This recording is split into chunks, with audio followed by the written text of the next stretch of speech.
তো হ্যালো বন্ধুরা, সবাই কেমন আছো? আমার চ্যানেলে সবাইকে স্বাগত জানাই। তো আজকের ভিডিওটি একটু অন্যরকম হতে চলেছে। হ্যাঁ, আজ আমার গ্রামটি তোমাদের সামনে শেয়ার করে দেখাবো, তোমাদের ঘুরে দেখাবো। তো পুরো ভিডিওটি শেষ পর্যন্ত দেখতে থাকো। তো চলো শুরু করা যাক আজকের এই ভিডিও। তো প্রথমেই আমাদের গ্রামের মন্দির দর্শন দিয়ে ভিডিওটি শুরু করলাম।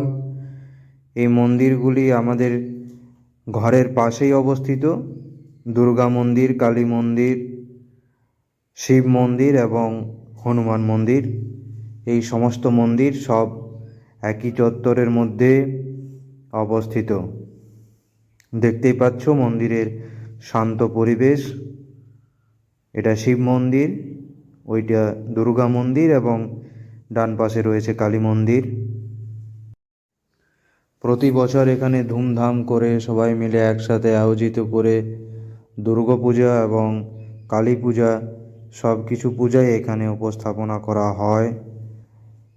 দেখতেই পাচ্ছ মন্দিরটা, এটি হচ্ছে আমাদের সার্বজনীন দুর্গা মন্দির। এটি ভাড়ার ঘর।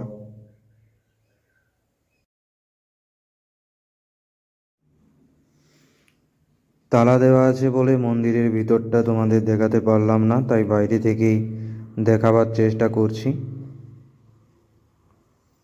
সমস্ত রকম অনুষ্ঠান এখানে দুর্গাপূজার সময় হয়ে থাকে, সাংস্কৃতিক অনুষ্ঠানগুলো।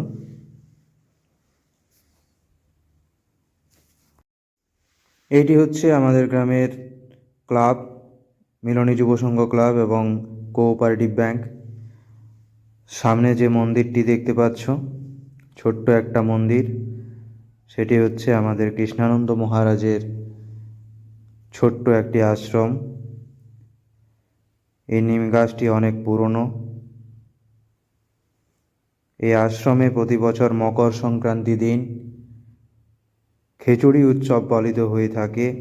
মহারাজের জন্মদিন অনুসারে পুজো হয় এবং খিচুড়ি সারা গ্রামের সবাইকেই খাওয়ানো হয়ে থাকে। ধুমধাম করে এখানে পূজা হয় ওই একটি দিনেই। এছাড়া সারা বছর নিত্য পূজা হয় এখানে।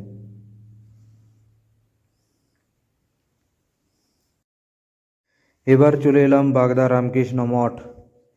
এই মঠটি বেলুড় মঠের একটি শাখা মঠ। এখানে প্রতিষ্ঠা করা হয়েছিল, সালটা ঠিক আমার মনে নেই, তবে অনেক দিন আগেই। দেখতে পাচ্ছ এটি মঠের ভিতরের পরিবেশ। চারপাশটা কি সুন্দর ফুল গাছ এবং নানা রকম গাছ দিয়ে সাজানো আছে। এটি আসল মন্দির, শ্রী রামকৃষ্ণদেব এবং সারদা মায়ের এটি আসল মন্দিরটি। মন্দিরের ভেতরের চিত্র তোমাদের দেখাচ্ছি। এই যে হচ্ছে মূল বিগ্রহ শ্রীরামকৃষ্ণ এবং সারদা মায়ের। মঠের বাইরে যে পরিবেশ, সেই পরিবেশটি সত্যিই খুব মনোমুগ্ধকর। একটি শান্তির জায়গা এই মঠ আমাদের। চারপাশটা বিভিন্ন রকম ফুল গাছ এবং আরও নানান রকম গাছ দিয়ে সাজানো আছে। তোমরা যারা যারা এই মঠটি দেখেছো তারা কমেন্ট করে জানাতে পারো। এটি হচ্ছে আমাদের গ্রামের প্রাথমিক বিদ্যালয়। আমিও ছোটোবেলায় এখান থেকেই পড়াশোনা শুরু করেছিলাম। প্রথম শিক্ষা লাভ আমি এই স্কুল থেকেই করি। স্কুলের মধ্যে বয়েজ এবং গার্লস দুটো স্কুলেই আছে একই বাউন্ডারির মধ্যে। স্কুল বন্ধ ছিল তাই বাইরে থেকে দেখাচ্ছি, পরে একদিন ভিতরে প্রবেশ করে দেখাবো। এটা বালিকা বিদ্যালয়, মিড ডে মিলের চালা এটা, ওটা স্কুলটা। আর ওই পাশে রয়েছে বয়েজ স্কুল। এটা স্কুলের পেছন দিকের অংশটা। এটি চলে এলাম হাই স্কুল, বাগদা উচ্চ মাধ্যমিক হাই স্কুল। আমিও এই স্কুলে পড়াশোনা করি, এইচএস দিয়েছিলাম এই চন্দ্রকান্ত বিদ্যাপীঠ থেকেই। এটি শুধুমাত্র স্কুল নয়, এটি আমাদের প্রত্যেকের শৈশবের একটি মধুর স্মৃতি। এই স্কুলের সাথে অনেক রকম স্মৃতি জড়িয়ে রয়েছে। এটি হচ্ছে বিদ্যালয়ের ময়দান।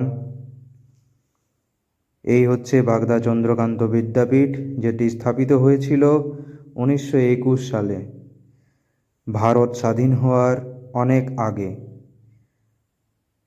আমার বাবা, ঠাকুরদা এরা সবাই এই স্কুলে পড়াশোনা করেন। ইংরেজ শাসকরা এই স্কুল নির্মাণ করেছিলেন। গ্রামের এক হৃদয়বান জমিদার চন্দ্রকান্ত মহাশয় জমি দান করেছিলেন এবং সেই জমির উপর গড়ে ওঠে এই বিদ্যালয়টি।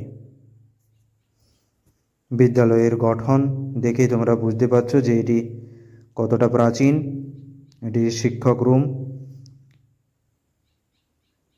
এবং পাশাপাশি অবস্থিত শ্রেণীকক্ষগুলি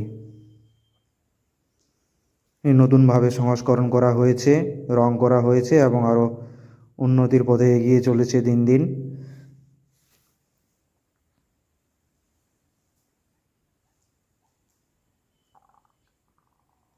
আশেপাশের বিভিন্ন গ্রামের থেকে এখানে বাচ্চারা পড়তে আসে।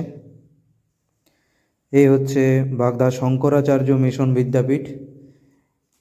এটি একটি প্রাইভেট স্কুল, উচ্চ মাধ্যমিক পর্যন্ত, নার্সারি থেকে উচ্চ মাধ্যমিক পর্যন্ত এখানে পড়াশোনা হয়। এখানে আবাসিক হোস্টেলের ব্যবস্থা আছে। অনেক দূর দূরান্ত থেকে শিশুরা এখানে পড়াশোনা করার জন্য আসে।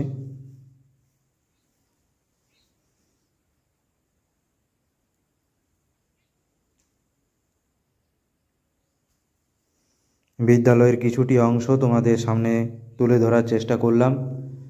যেহেতু অনেক বড় তাই পুরোটা ভিডিওর মধ্যে দিতে পারলাম না। এটা হচ্ছে বাগদা প্রাথমিক স্বাস্থ্য কেন্দ্র, বাগদা হসপিটাল। আমার গ্রামের এটি একটি একমাত্র প্রাথমিক স্বাস্থ্য কেন্দ্র। আমাদের গ্রাম এবং পার্শ্ববর্তী আরও যে ছোট ছোট গ্রামগুলো আছে তারা সবাই এই উপস্বাস্থ্য কেন্দ্র বা স্বাস্থ্যকেন্দ্রের উপর নির্ভরশীল। এখানে সমস্ত রকম প্রাথমিক চিকিৎসা পাওয়া যায়। এখন হসপিটাল বন্ধ, তালা দেওয়া, খোলার সময় হয়নি।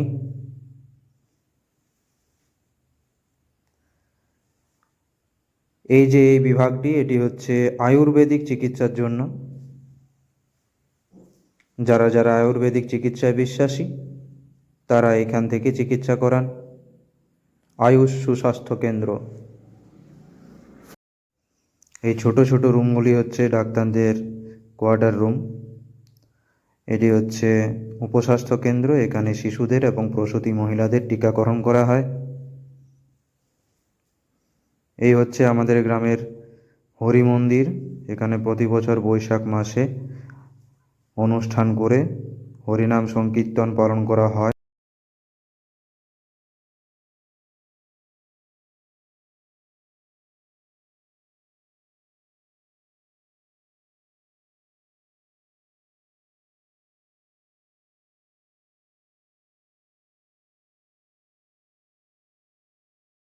তো বন্ধুরা, এই ছিল আজকে আমার ছোট্ট ভিডিও, আমার গ্রামের একটা ছোট্ট ট্যুর।